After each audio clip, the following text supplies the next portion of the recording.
شيخ ناصر الله يوفقك ويشدد خطاك على درب الحق. آمين. هو حقا يتبع، وأكلمك من ضد المشايخ لأنك أقرب مودة للعمل الجهادي. المشهد السوري الآن، النظام السوري يواصل الإبادة لأنها نابعة عن عقيدة ولن يتوقف، والمجتمع الدولي يكتفي بالتصريحات النارية والجعجع، وحتى لو وجد تعاطف شعبي من الغرب فالأمر بيد الحكومات، لأنهم يريدون استمرار هذه الفتن لأنها غنيمة باردة. أنا لا أقول يتراجع الثوار، ولكن يا عجبي يا شيخ، أنتم تفتون بتعرض الناس في سوريا للإبادة دون أن يدافعوا عن أنفسهم وتتورعوا عن إفتائهم بقتال هذا النظام. لماذا؟ لأن العدو لم يأتي من الخارج. طلال لحظة يا أخوك، لحظة يا أخوك. أسهل شيء أن تتصل في برنامج وتوزع على الناس مثل هذا الكلام، ولكن لحظة، أسهل شيء يا حبيبنا أن يتصل متصل على برنامج ثم يوزع التهم على المشايخ. لحظة، أنا سأعطيك مجال. أنا سأعطيك مجال. الفهم السقيم. أنا أؤيد المشايخ على هذه الثورة، ولكن ليس بالطريقة. اسمعني، لا تتهمني. أنت لا تتهمني. أنا ما اتهمت المشايخ. أنا أكلمك الآن. وكم من عيب قولا صحيحا. أنا أقول بارك الله في هذه الثورة، ولكن تكون قتالا وليس الآن المشايخ يعرضون الناس، يقول اطلعوا ويقتلون. يفتي ولا يتحرج من الفتوى. ولا يتحرج من الفتوى. خلينا نكمل بس. لا لن أسمح تكمل. لا لن أسمح لك. لن أسمح لك.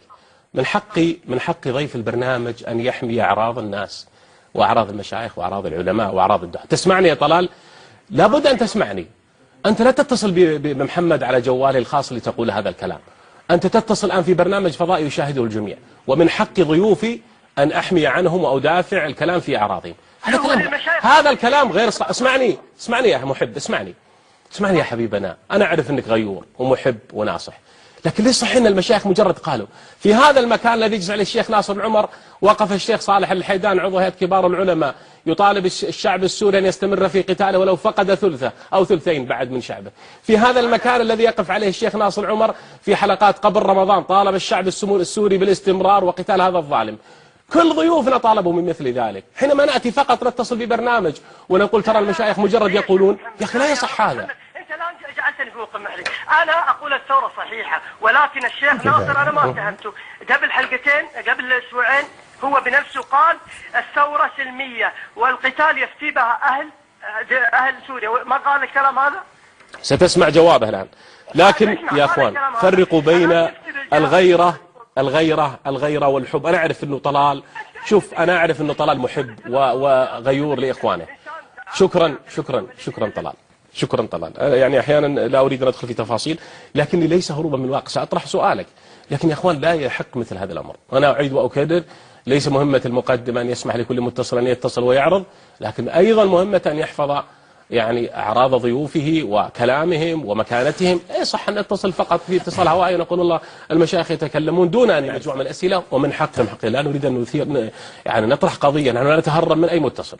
طلال أنا أعرف أنه محب وغيور، وأعرف أنه اتصاله من غيره، لا أشك في ذلك، لكن أيضا الهدوء شوي في التواصل. هذا برنامج هوائي، عندك ملاحظة ممكن لو كانت خلف البرنامج أسمع منك، لكن على الهواء ولن أسكت في مثل هذا الموضوع، يعني أوضح هذا الموضوع إن شاء الله جليا. شيخ ناصر اللي قالوا طلال الآن، هل المشايخ فعلا مجرد أنهم أصدروا وخلوا الشعب يموت بهالطريقة دون أن يكون لهم واقع في قتاله؟ هم يقول أنك أنت مثلا تقول سلمية والشعب الآن السوري يقتل، لم تمتد الآن إلى البوارج السورية الآن في اللاذقية، أصبحت تضرب إخواننا في اللاذقية. يعني ما عاد يحتاج أعيد معك شيخ ناصر أن الوجود الإيراني موجود، وأن حزب الله الآن يقاتل. هذا انتهت يعني أمور مقضية، يعني لا يحتاج نتكلم فيها ونقول أكيد ولا مو بأكيد. طيب اسمح لي أنا ما دام الأخ هذه القضية مهمة للغاية. مع كل أسف أن كثيرا من أبنائنا مع حبنا لهم ومع غيرتهم ومع تقديمهم لأنفسهم، إلا أنهم مع كل أسف الغيرة تقودهم بعيدا عن الدليل الشرعي. طيب أنا كان عندي البارحة واحد يناقشني في هذا الأمر. جميل. فقال قريبا من هذا الكلام، فقلت سأسألك ألم يكن الصحابة يقتلون في مكة؟ قال نعم. قلت ألم تكن سمية وياسر رضي الله عنهم يحرقون بالنار؟ قال بلى. قلت طيب ألم يأتي أبو جهل ويطعن سمية نعم. أليس بلال يسحب على الحر؟ نعم. قلت ماذا فعل النبي صلى الله عليه وسلم؟ هل أمر بعض هؤلاء الشجعان يأتون ويقاتلون قريش؟ لا، لم يأمر. قال لم يعمل. قلت طب يأتي النبي صلى الله عليه وسلم فقط يقول صبرا آل ياسر فإن موعدكم الجنة. ولما تحمس بعض الصحابة يريدون القتال صحيح ينزل قوله تعالى ألم تر إلى الذين قيل لهم كفوا أيديكم وأقيموا الصلاة. القضية ليست بهذه السهولة. وربما لو سألت أخانا حفظه الله ماذا فعلت أنت من أجل القضية؟ طيب. أنت ماذا قدمت؟ إطلاق التهم والكلام سهل جدا.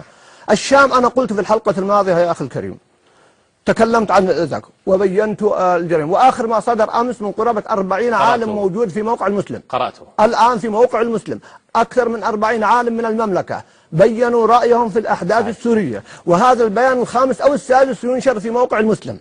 نعم. بالإضافة إلى الفتاوى. طيب أنا أقول الشام من أكثر البلاد علماء وهم أدرى بشؤونهم، ولديهم رابطة علماء الشام نعرفهم أخيار، هم المسؤولون يفتون بهذه المسائل هل يقاتلون أو لا. أما نحن بعيدون لا نستطيع أن نتحدد هذا الأمر وعلماء الشام ساكتون. أن لو علماء الشام دعونا علماء سوريا وقرروا مع العلماء أن يبدأوا القتال أو لا هذا يخصهم، فهم أعلم منا بشؤون بلادهم ولا نريد نجترئ عليهم. أما الفتاوى البيان الحق وأن هذا ظالم وطاغي ونوصي أولئك بالصبر هذا منهج النبي صلى الله عليه وسلم. وكم فرحنا ببعض القرارات. نعم هناك تآمر دولي هناك صمت، أما إطلاق التهم على العلماء لا ينبغي الحقيقة. وهذا ما يريده الأعداء. أقول للإخوان اسمح لي لو أطلت شيخ الموضوع مهم. جاء النبي صلى الله عليه وسلم قبل أن تنزل آيات اللعان وجاء وقال لو رأى رجل يسأل الصحابي رجل مع امرأته ماذا يفعل؟ قال النبي صلى الله عليه وسلم يأتي ب4 شهود. فسعد رضي الله تعالى عنه كما تعلم موجود قال يا رسول الله أنتظر حتى آتي ب4 شهود إن كنت لأعاجله بالسيف. صحيح. لاحظ قال النبي تعجب الصحابة. قال النبي صلى الله عليه وسلم أتعجبون من غيرة سعد إنه لغيور ولكني أغير منه والله أغير مني. يعني هل هذا الآن سعد رضي الله عنه أغير من النبي صلى الله عليه وسلم؟ الصحابة أعجبهم هذا الكلام إن كنت لأعاجل بالسيف. بعض الناس يفهمون هذا الحديث أنه مدح لسعد. لا ليس مدح لسعد رضي الله عنه وهو أهل المدح. نعم أثبت النبي صلى الله عليه وسلم الغيرة لكنه يعاتبه النبي صلى الله عليه وسلم أنا الذي بلغت عن هذا عن ربي هل أنت أكثر غيرة مني ومن ربي؟ نعم. بعض هؤلاء الشباب يريد يكون أكثر غيرة من العلماء. نتحاكم إلى شرع الله نتحاكم إلى كتاب الله. أما ما جر على بلادنا المصائب يا شيخ والتفجيرات لغيرة هؤلاء الشباب. وأنا قلت مرارا وفي المجد على الهواء أنا لا أشك أن كثير من الشباب اللي وقعوا في هذه الفتنة لا أشك في دينهم وحرصهم لكن أخطأوا. الغيرة قادتهم ففجروا ودمروا يريدون إدخال بلادنا وغيرها بهذا التدمير. المسألة ليست سهلة. وقد نصحت المشايخ في سوريا قبل 30 سنة الذين لما بدأوا القتال قلت تترون النتيجة. هذا كلام والله يا أخي الكريم أقول وأنا صائم قبل 30 سنة. انظر ماذا فعل هذا الرجل النظام النصيري دمر وأهلك الحرث والنسل والعياذ بالله. نعم. يا شباب يجب أن يهدأوا يجب أن يتحكموا إلى كتاب الله. إذا أقول يا أخي الكريم توجه للعلم وكن للأمة إماما ما حد ينافسك وأفتن الأمة بعد ذلك. هذا اللي أنصح هذا الشاب يلا ادخل المجال بإذن الله تكون إمام. شيخ الإسلام أفتى عمره 20 سنة وأكيد الأخ أكثر عمره فوق 20 سنة. توجه إلى العلم الشرعي واطلب العلم الشرعي من أصوله وكن عالما للأمة. ليست وظيفة تقول أخاف ما أحصل عليها. طيب. هذه وظيفة إمامة الأمة مهيئة له ولغيره. أما هكذا الكلام وإطلاقه على عواهنا لا نقبل ولا يجرنا شبه. كما أن الواحد منا كما قال شيخ الإسلام لا يرضى أن يكون بوقا أو ماذا تريد الدولة لا تريد الناس. نحن ما ندفعنا هؤلاء الشباب بحماسهم ولا اندفاعاتهم. يقول الشيخ محمد بن عثيمين العالم عالم الملة هو الذي يقول ما يدين الله به رضي الناس أو غضبوا. لا يقودنا هؤلاء الشباب بحماسهم واندفاعهم مع حبنا لهم مع تقديرنا لهم والله أعلم. طيب أنا أكرر أيضا أعرف أنه أخونا طلال المتصل هو غيور ومحب لكن أيضا من حقنا هنا في الجواب الكافي حقيقة يعني أن نوضح هذا الأمر نجليه. وأعتذر أيضا أنه هذا الموضوع أخذنا فيه وقتا طويلا لكن لإيضاحه. أحب أذكر أيضا أنه الداعية السوري الشيخ عدنان عرعور وهو الذي يعني قضى الآن بيننا هنا في السعودية يقارب 40 عاما وهو أحد أبناء سوريا وأعرف بهم لا زال يدعو إلى السلم أيضا في خطاباته. كنت قرأت له لقاء أعتقد صباح اليوم في إحدى الصحف. وأنا أدعو أيضا إلى السلم وعدم الدخول في معركة إلا إذا قرروا علماء الشام على ذلك وأجمعوا هذا حق لهم. طيب كيف تقنع مثل طلال وغيره وهم محبون غيرون وبلا شك ترى الصور اللي تعرض تشيب لها الرؤوس حقيقة. انه كيف تستمر الكفة بهالشكل يعني؟ ناس يملكون مدافع وأسلحة وشعب يموت يوميا يعني. وقريش اللي تقتل وتدمر ما كانت تثير مشاعر النبي صلى الله عليه وسلم والصحابة؟ اللهم صل وسلم. هل نتهمهم بالسلبية؟ نعم. لا والله. إذا ما الذي ترى يا شيخ؟